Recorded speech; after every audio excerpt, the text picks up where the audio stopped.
ಎಲ್ಲ ಸಮಸ್ತ ವೀಕ್ಷಕರಿಗೂ ಸಾಯಿ ಕೃಷ್ಣ ಚಾನೆಲ್ ವತಿಯಿಂದ ನಮಸ್ಕಾರಗಳು ಹಾಗೂ ಧನ್ಯವಾದಗಳನ್ನು ಅರ್ಪಿಸುತ್ತಾ ಇಂದು ನಾನು ಸಾಯಿ ಸಚ್ಚರಿತೆಯ 39ನೇ ಅಧ್ಯಯನವನ್ನು ಆರಂಭಿಸ್ತಾ ಇದ್ದೀನಿ. ಬಾಬಾ ಅವರ ಗೀತಾ ವ್ಯಾಖ್ಯಾನ, ಸಮಾಧಿ ಮಂದಿರ, ಬೂಟಿವಾಡ. ಈ ಅಧ್ಯಯನದಲ್ಲಿ ಗೀತೆಯ ಒಂದು ಶ್ಲೋಕದ ಅರ್ಥವನ್ನು ವಿವರಿಸಲಾಗಿದೆ. ಬಾಬಾ ಅವರಿಗೆ ಸಂಸ್ಕೃತವು ತಿಳಿದಿಲ್ಲವೆಂದು ಹೇಳಿದ ಕೆಲವರ ಅಪೇಕ್ಷಣೆಯನ್ನು ಬದಿಗೊತ್ತಿ ಅವರ ಸಂಸ್ಕೃತ ಜ್ಞಾನವು ಹೇಗಿತ್ತು ಎಂಬುದನ್ನು ಇಲ್ಲಿ ಹೇಮಾಡ ಪಂತರು ವಿವರಿಸಿದ್ದಾರೆ.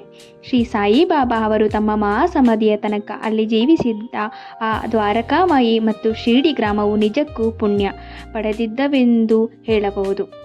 ಅವರಿಂದ ಆಶೀರ್ವದಿಸಲ್ಪಟ್ಟ ಶಿರ್ಡಿವಾಸಿಗಳೇ ಧನ್ಯರು. ಶಿರ್ಡಿಯು ಮೊದಲು ಕೇವಲ ಒಂದು ಸಣ್ಣ ಹಳ್ಳಿಯಾಗಿತ್ತು.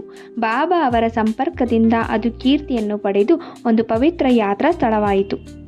ಶಿರ್ಡಿಯ ಜನರು ಸ್ನಾನ ಮಾಡುವಾಗ, ಓದುವಾಗ, ಉಳುವಾಗ, ಬಿತ್ತುವಾಗ, ರಾಶಿ ಮಾಡುವಾಗ ಎಲ್ಲ ಸಂದರ್ಭಗಳಲ್ಲಿ ಸಾಯಿಬಾಬಾ ಅವರ ಗುಣಗಾನ ಮಾಡುತ್ತಾ ಆನಂದದಿಂದ ಇದ್ದರು. ಬಾಬಾ ಅವರ ಗೀತಾ ವ್ಯಾಖ್ಯಾನ. ಬಾಬಾ ಅವರಿಗೆ ಸಂಸ್ಕೃತದ ಜ್ಞಾನ ಇತ್ತೆಂದು ಯಾರಿಗೂ ತಿಳಿದಿರಲಿಲ್ಲ.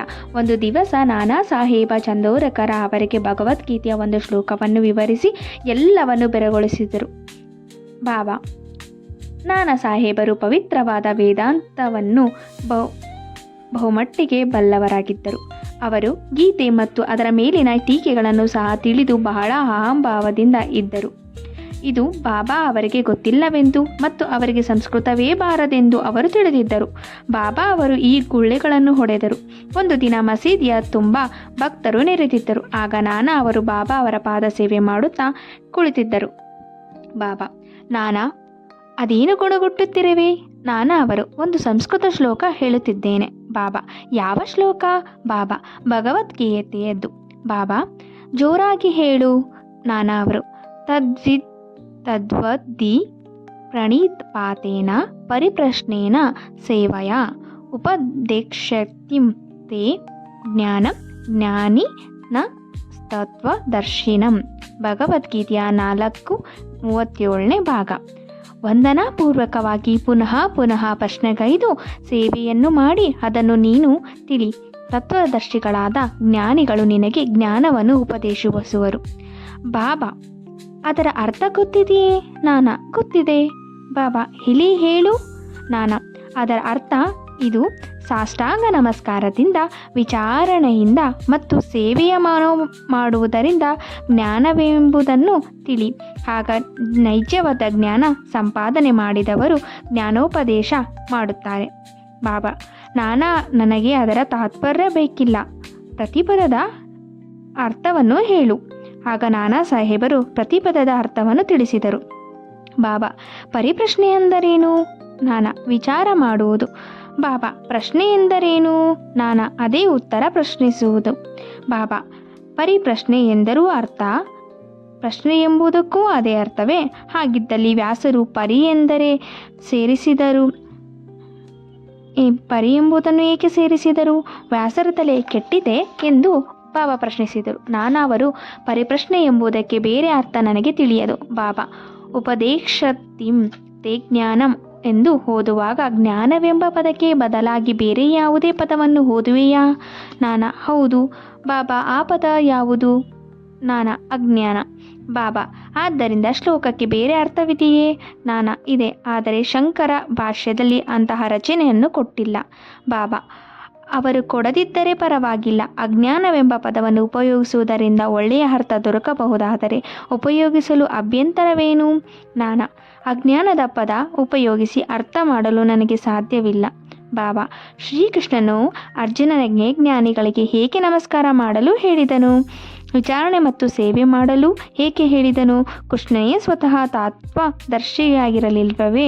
ಜ್ಞಾನದ ಪ್ರತೀಕವೇ ಅವನಾಗಿರಲಿಲ್ಲವೇ? ನಾನಾ ಹೌದು, ನನಗರ್ಥವಾಗಲಿಲ್ಲ. ಬಾಬಾ ಇದು ನಿನಗೆ ತಿಳಿದಿಲ್ಲವೇ? ನಾನಾ ಅವರ ಗರ್ವಭಂಗವಾಯಿತು.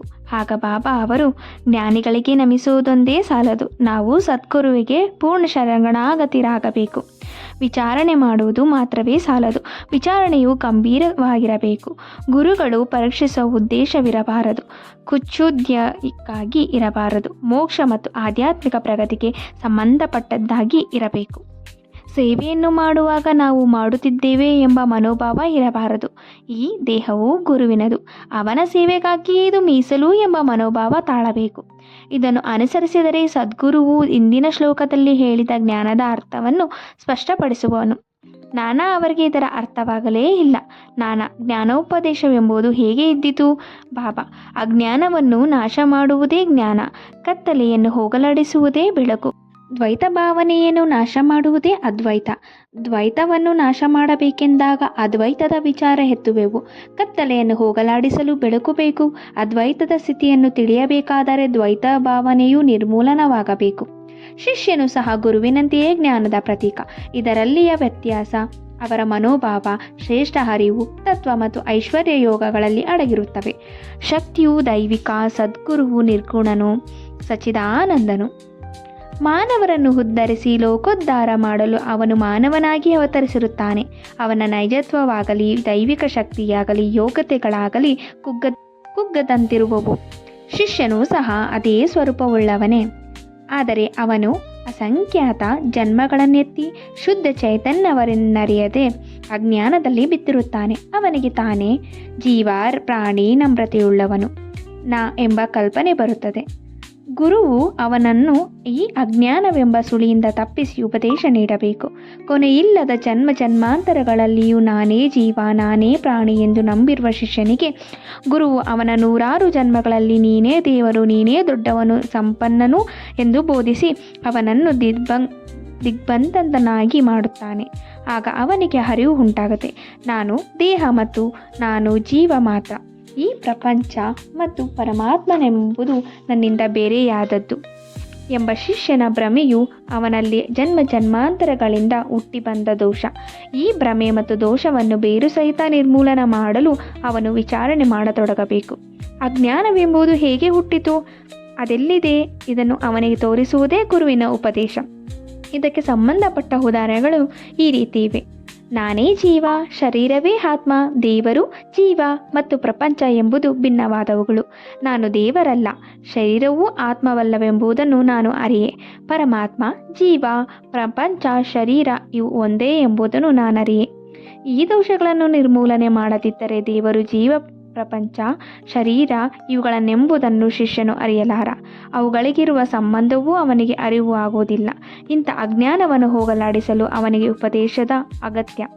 ಅವನು ದೋಷಗಳನ್ನು ನಿರ್ಮೂಲನೆ ಮಾಡಿ ಅಜ್ಞಾನವನ್ನು ಹೋಗಲಾಡಿಸುವುದೇ ಉಪದೇಶ. ಬಾಬಾ ಅವರು ಮುಂದುವರೆದು, ಪ್ರಾಣಿಪಾತವೆಂದರೆ ಶರಣಾಗತಿ ಎಂದು ಅರ್ಥ.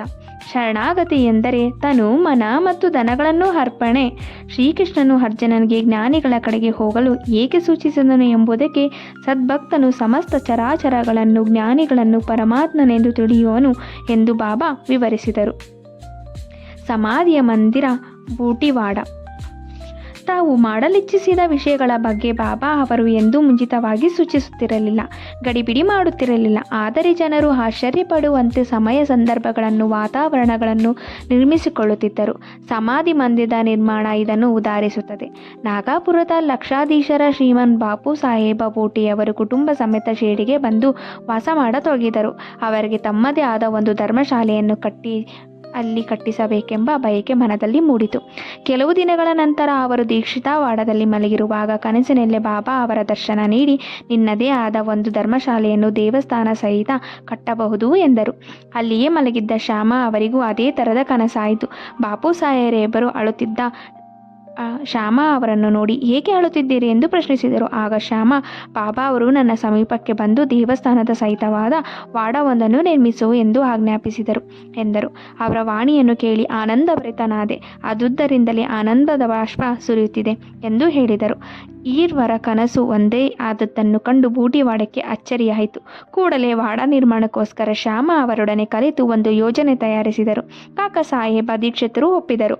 ಅದನ್ನು ಬಾಬಾ ಅವರ ಮುಂದೆ ಇರಿಸಲಾಯಿತು. ಬಾಬಾ ಅವರು ಒಪ್ಪಿಗೆ ಕೊಟ್ಟರು. ಶ್ಯಾಮ ಅವರ ನೇತೃತ್ವದಲ್ಲಿ ವಾಡ ನಿರ್ಮಾಣ ಕಾರ್ಯ ಆರಂಭವಾಗಿ ಚಾವಡಿ ತನಕ ಬಂದಿತು. ಒಂದು ದಿನ ಬಾಬಾ ಅವರು ಲೇಂಡಿಗೆ ಹೋಗುತ್ತಿರುವಾಗ ಕಟ್ಟಡಕ್ಕೆ ಕೆಲವು ತಿದ್ದುಪಡಿಗಳನ್ನು ಸೂಚಿಸಿದರು. ಮೇಲ್ವಿಚಾರಣೆಯನ್ನು ಬಾಪು ಸಾಹೇಬರು ವಹಿಸಿಕೊಂಡರು. ಕೆಲಸ ಸಾಗುತ್ತಿರುವಾಗ ಮಧ್ಯದ ಅಂಗಗಳಲ್ಲಿ ಮುರಳೀಧರನ ಪ್ರತಿಭೆಯನ್ನು ನೀಡಬೇಕೆಂದು ಬೂಟಿಯವರಿಗೆ ವಿಚಾರ ಮೂಡಿತು. ಇದನ್ನು ಬಾಬಾ ಅವರಿಗೆ ತಿಳಿಸಲು ಶ್ಯಾಮಾ ಅವರಿಗೆ ಹೇಳಿದರು. ಶ್ಯಾಮಾ ಅವರು ಬಾಬಾ ಅವರನ್ನು ಕೇಳಲಾಗಿ ಅವರು ಸಮ್ಮತಿಸಿದರು. ದೇವಾಲಯ ಪೂರ್ತಿಯಾದ ನಂತರ ನಾನೇ ಅಲ್ಲಿ ಬಂದು ವಾಸಿಸುವೆನೆಂದು ಬಾಬಾ ನುಡಿದರು. ನಂತರ ದೃಷ್ಟಿಸಿ ವಾಡ ನೋಡಿ ನಾವೇ ಅದನ್ನು ಉಪಯೋಗಿಸೋಣ, ಅಲ್ಲಿಯೇ ವಾಸಿಸೋಣ ಎಂದು ಹೇಳಿದರು. ಆಗ ಶ್ಯಾಮಾ ಅವರು ಮಧ್ಯದ ಅಂಗಳದಲ್ಲಿ ಪೂಜಾ ಸ್ಥಳಕ್ಕೆ ತಳಪಾಯ ಹಾಕಲು ಈ ದಿವಸ ಯೋಗ್ಯವಾಗಿದೆಯೇ ಎಂದು ಕೇಳಲು ಬಾಬಾ ಅವರು ಸರಿ ಎಂದು ಶ್ಯಾಮಾ ಹಿಂತಿರುಗಿ ವಾಡಕ್ಕೆ ಬಂದು ಪೂಜೆ ಮಾಡಿ ತೆಂಗಿನಕಾಯಿ ಹೊಡೆದು ಕಾರ್ಯವನ್ನು ಆರಂಭಿಸಿದರು.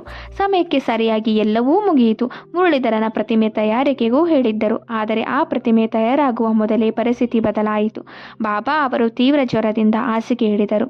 ಬಾಪು ಸಾಹೇಬರು ತಮ್ಮ ವಾಡ ಬಾಬಾ ಅವರ ಪಾದಧೂಳಿನಿಂದ ಪವಿತ್ರವಾಗುವುದೋ ಇಲ್ಲವೋ ಎಂಬ ಕಳವಳದಿಂದಿದ್ದರು. ಬಾಬಾ ಅವರು ಗತಿಸುವ ಮೊದಲು ನನ್ನನ್ನು ವಾಡಕ್ಕೆ ಕರೆದುಕೊಂಡು ಹೋಗಿ ಎಂದು ಹೇಳಿದರು. ಆದುದರಿಂದ ಅವರೆಲ್ಲರಿಗೂ ಸಮಾಧಾನವಾಯಿತು. ಬಾಬಾ ಈ ಲೋಕವನ್ನು ತ್ಯಜಿಸಿದ ನಂತರ ತಕ್ಕ ಮರ್ಯಾದೆಗಳಿಂದ ಮತ್ತು ಸಂಭ್ರಮದಿಂದ ಮುರಳೀಧರನ ಪ್ರತಿಮೆಗೋಸ್ಕರ ಮೀಸಲಾಗಿದ್ದ ಸ್ಥಳದಲ್ಲಿ ಅವರನ್ನು ಸಮಾಧಿ ಮಾಡಲಾಯಿತು. ನಿಜವಾಗಿಯೂ ಬಾಬಾ ಮುರಳೀಧರರಾದರು. ಇದೇ ಈಗಿರುವ ಮಹಾಸಮಾಧಿ ಮಂದಿರ. ಬಾಬಾ ಅವರ ಪರಮ ಪವಿತ್ರವಾದ ಶರೀರವು ಸಮಾಧಿ ಮಾಡಲ್ಪಟ್ಟಿರುವ ವಾಡ ನಿರ್ಮಾಪಕರಾದ ಶ್ರೀಮನ್ ಬೂಟಿ ಅವರಿಗೆ ಧನ್ಯರು. ಶ್ರೀ ಸಾಯಿ ಪ್ರಣಾಮಗಳು. ಎಲ್ಲರಿಗೂ ಸಾಯಿಬಾಬಾ ಶುಭವನ್ನು ತರೆಯಲಿ ಅಂತ ಹೇಳ್ತಾ, ಸಾಯಿಬಾಬಾ ಅವರು ಸಕಲ ಕಲಾವಿದ್ಯಾ ಪರಂಗತರು ಅಂತ ಹೇಳ್ತಾ, ಅವರಲ್ಲಿ ನಾವು ಯಾವುದೇ ರೀತಿಯ ಬೇಡಿಕೆಗಳನ್ನು ಇಟ್ಟಿದ್ದರೂ, ನಮ್ಮ ಯಾವುದೇ ಗೊಂದಲಗಳನ್ನು ಅವ್ರ ಹತ್ರ ಇಟ್ಟರು ಅವ್ರು ಎಲ್ಲದಕ್ಕೂ ಉತ್ತರವನ್ನು ಸರಿಸಮಾನವಾಗಿ ಯೋಗ್ಯತೆಗೆ ತಕ್ಕ ಹಾಗೆ ಮತ್ತು ಸರಿಯಾದ ಸಮಯಕ್ಕೆ ನೀಡ್ತಾರೆ ಅಂತ ಹೇಳ್ತಾ ಈ ಅಧ್ಯಯನವನ್ನು ಮುಗಿಸ್ತಾ ಇದ್ದೀನಿ. ಯಾರಿಗೆಲ್ಲ ಈ ಅಧ್ಯಯನ ಇಷ್ಟ ಆಯಿತು ಪ್ಲೀಸ್ ಲೈಕ್ ಮಾಡಿ, ಶೇರ್ ಮಾಡಿ, ಸಬ್ಸ್ಕ್ರೈಬ್ ಮಾಡಿ. ಇನ್ನೂ ಯಾರೆಲ್ಲ ನನ್ನ ಚಾನಲ್ನ ಸಬ್ಸ್ಕ್ರೈಬ್ ಮಾಡ್ಕೊಂಡಿಲ್ಲ ಪ್ಲೀಸ್ ಸಬ್ಸ್ಕ್ರೈಬ್ ಮಾಡ್ಕೊಳ್ಳಿ. ಸಬ್ಸ್ಕ್ರೈಬ್ ಮಾಡ್ಕೊಂಡಿರೋ ಪ್ರತಿಯೊಬ್ಬ ವೀಕ್ಷಕರಿಗೂ ಹಾಗೂ ಸಬ್ಸ್ಕ್ರೈಬ್ಗಳಿಗೂ ನನ್ನ ಹೃದಯಪೂರ್ವಕ ಧನ್ಯವಾದಗಳನ್ನು ತಿಳಿಸ್ತಾ ಈ ಅಧ್ಯಯನವನ್ನು ಮುಗಿಸ್ತಾ ಇದ್ದೀನಿ.